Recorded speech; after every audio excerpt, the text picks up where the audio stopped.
The village of Kayata had always known peace in the quiet way rural communities do.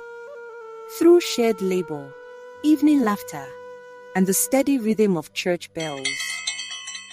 On Palm Sunday, the air carried a different kind of joy.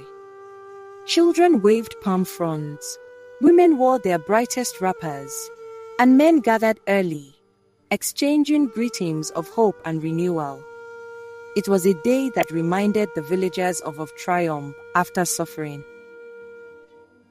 But before the service could reach its closing hymn, the sound came.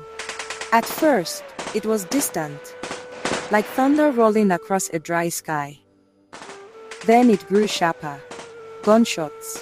Panic spread faster than understanding. The terrorists shot into the large crowd, killing several villagers. People screamed and scattered. The church doors, once open in welcome, became desperate exits. Nada reached for her children who have been hit by the bullet. Her husband shouted her name as he was hit. Near the entrance was her husband's corpse, still as stone. Not far from him lay her children's lifeless bodies. There are pains words cannot hold, and Nada's grief was one of them. She held the corpse of her children.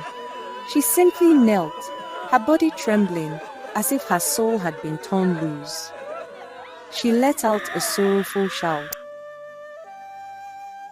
The attackers came without warning, their faces hidden, their intent unmistakable.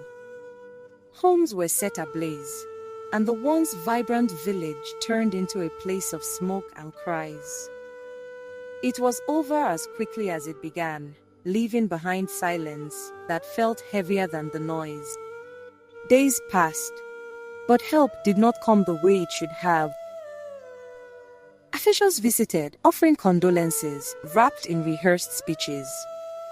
Promises were made, investigations, security, justice. But the villagers had heard such words before. They knew how quickly attention fades, how easily rural tragedies become forgotten headlines. At night, fear replaced sleep. Those who survived began to leave, unsure if staying meant waiting for another attack. The elders gathered beneath the old Iroko tree, their voices heavy with questions no one could answer.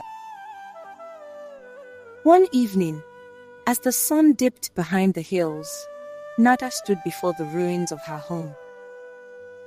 For the first time since that day, she spoke not to the villagers, not to the officials, but to the silence around her. "We cannot keep dying like this," she cried out. The grief still weighed heavily on her. Something else had begun to rise. A quiet, stubborn resilience. Because even in the face of terror, communities like Kayata knew one truth. If they did not hold on to hope, then everything truly would be lost. But hope alone was no longer enough. They needed protection. They needed action. They needed a government that would not just mourn with them, stand for them. Until then, the echoes of that Palm Sunday would remain, a painful reminder of both what was lost and what must change.